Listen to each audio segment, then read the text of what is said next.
Mark, go ahead. Yep, please introduce yourself. Some people won't know who you are. Mark Malloch-Brown, former Africa Minister and President of the Open Society Foundations. Honourable Raila, it probably won't surprise you that I'm going to ask about how you ensure there is an honest election. Having been with you as Africa Minister in 2008 when we feel you were cheated at the right outcome, having seen the dismal conduct of the last election in terms of the vote count, how will you ensure when you're running against a well-funded, ruthless partner, how will you make sure that the honest election takes place, which allows the candidate with the most votes to win? Thank you very much.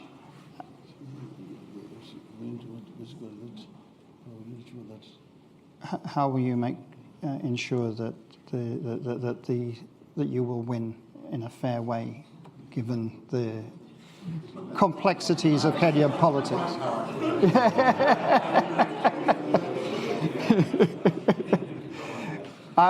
We've had so many questions on this particular issue. Both my WhatsApp and the computer's full of them. There is another question tied to this also, Honourable Raila, which came up last week with Mr. Ruto, who said he would accept an election result. So the question to you is, will you accept an election result in Kenya? Let's go here, this gentleman right at the front. Thank you very much. My name is Moses Langat. I work at Kew Gardens and also teach at the University of Surrey in Guildford. Can you just speak up a bit, please? Yep. Yeah, so my name is Moses Langat, and I work at Kew Gardens and also teach at the University of Surrey in Guildford. My question is around the handshake. The Right Honourable Prime Minister has said that he dialogued with the President and they shook hands. We know what happened in Kenya. That meant that the opposition collapsed. Members of the Parliament from the opposition took positions in the ruling government. Literally, we ended up with another government of national unity. So my question to the Prime Minister is, are we expecting another handshake in 2023? Will there be a third government of national unity? And by extension, what are you teaching, or what is Kenya teaching opposition leaders in Africa? Thank you. Okay. And the final one is the lady there. Please go ahead. It's been gentlemen up to now, so absolutely your turn. Thank you. My name is Karen Juguna. I am a midwife here in the UK. I trained and practiced here. Yeah. My question is around maternal health. So you talked about constitution reform, and I'm interested to know what your government has what plans are in terms of reducing maternal mortality. As you know, reducing maternal mortality is a global agenda. And we commend Beyond Zero for the work that they've done in almost bringing to the front the plight of the African woman through childbirth. So, and we know that at the moment in Kenya, unsafe abortion contributes to 35% of maternal mortality. So I'm interested to find out how you will build on the work that has been done by Beyond Zero, but in particular, do you have any reforms in terms of having policies, looking at the policies around abortion? They're very much pro-life at the moment, but I think that we cannot address maternal mortality in Kenya without addressing unsafe abortions and the complications that come from that. There you go. Plenty of questions. Yes,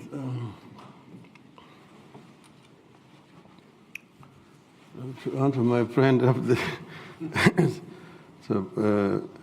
Brown, how do I ensure the win?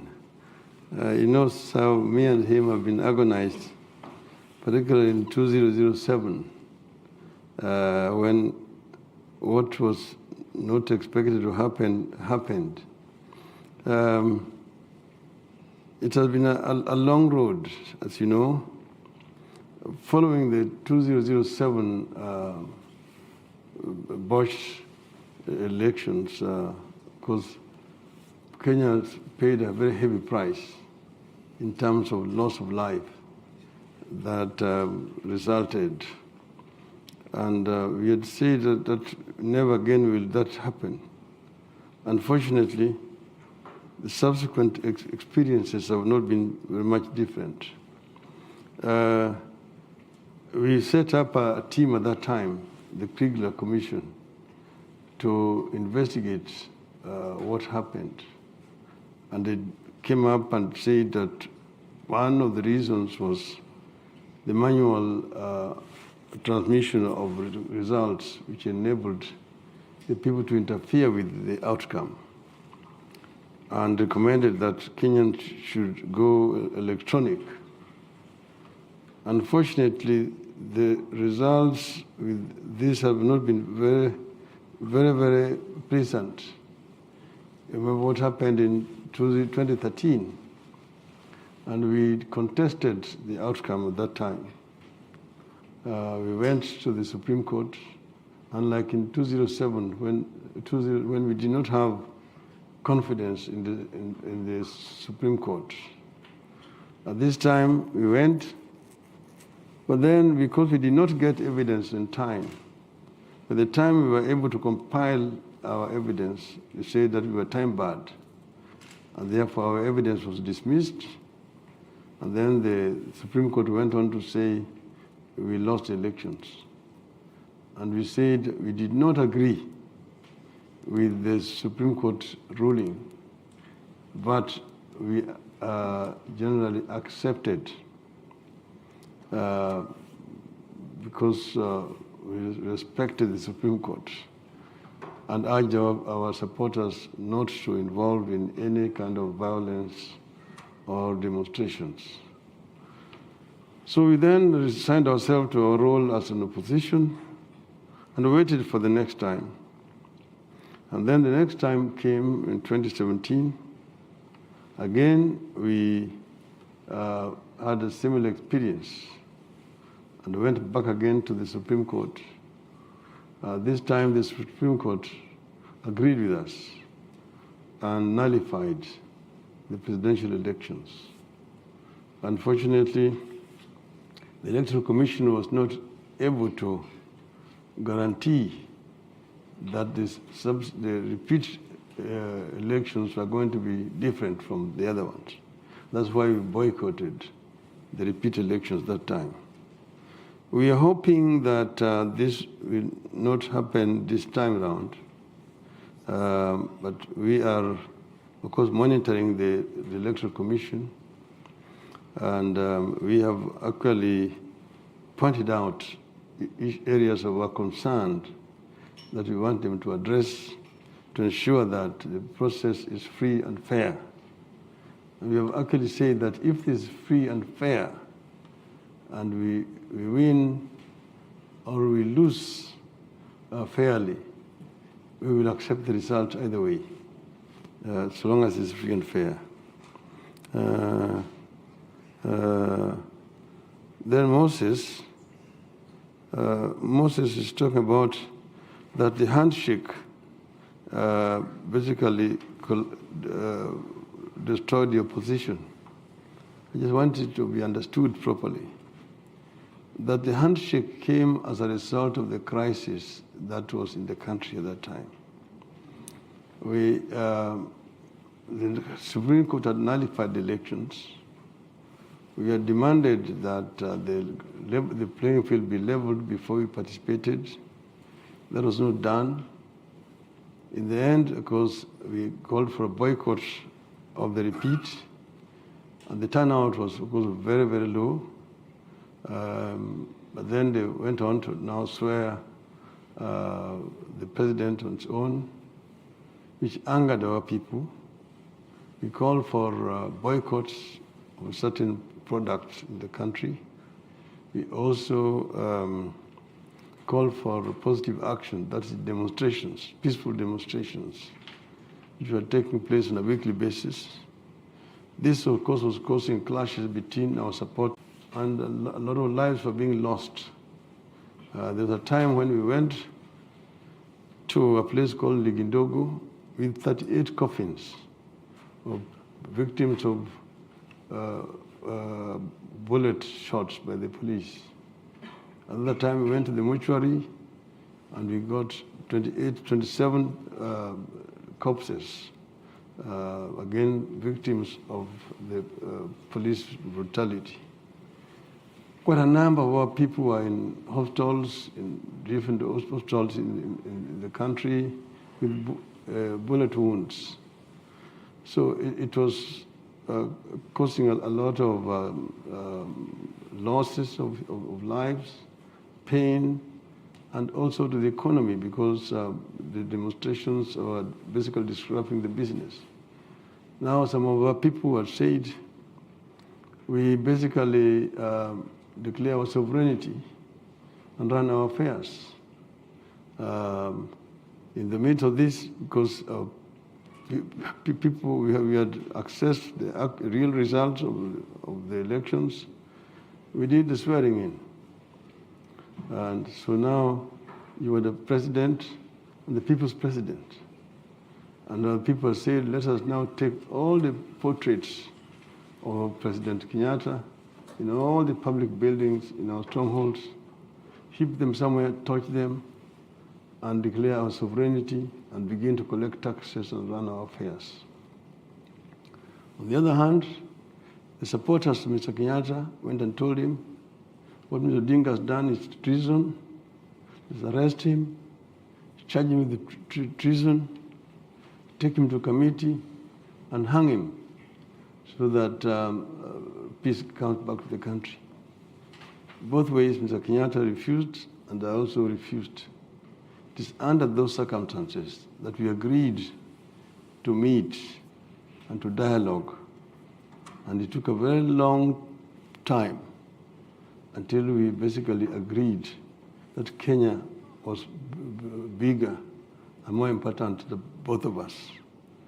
And we agreed that we would work together to ensure that never again will Kenyans go to the ballot and we end up with violence that has been the case before. And that will ensure that the elections are free and fair. And we agreed to shake hands and came up with a memorandum of understanding that was aimed at creating the enabling environment. That is what eventually resulted in what was called the Building Bridges Initiative in our country. So opposition did not collapse, to answer you. We did not go into government, unlike the propaganda being spread by our detractors. We remained very much in opposition. Our party in parliament was doing what is done in this country, what you call Her Majesty's loyal opposition, where you do not just propose for the sake of opposing, but oppose and also offer a constructive alternative as to what you're opposing. This is what has been happening in Kenya. There have been fallacious theories that, oh, you've got opposition in government and government in opposition. Nothing could be further from the truth, because that so-called government in opposition is living in officialdom. The deputy president, when he came to this country and the United States, he spent over $1 million US dollars in taxpayers' money to bring that entourage out here. He's traveling with government security. Everything is done for him officially. I have to pay my airfare to come here. And with all the people you see who have come here, none of them has been paid for by the government. Unlike him, he traveled with the official government, security, and so on and so forth. So it cannot be an opposition, a government in opposition. I don't know if that kind of term exists anywhere. Finally, Caroline, yes, maternal mortality. This is an issue of serious concern to us. Accompanied here by Madam Charity Ngilu, who has been a Minister for Health and came up with a policy to address this particular issue and other issues of health concerns. That we have said that we are going to improve healthcare generally in the country by ensuring that the facilities are available and closer to the people, and that they are brought up to real international standards, so that you have got facilities which are manned by qualified staff, and the equipment and everything else is available in those centers. So this will help to minimize maternal mortality in the country. The antenatal care and so all this will be provided for through this kind of scheme. And you talked about the safe abortion. As you know, that this was a very contentious issue during the debate of our new constitution. But our constitution had provided that in cases where the life of the mother is threatened, then the doctors are actually entitled and allowed to terminate the pregnancy. And just like general maternal mortality rate, this will be done as in the centers that we are intending to provide closer to the people, so that we can save life and minimize death through pregnancy. Thank you. So I'm now going to go for some of our virtual audience, and then we'll have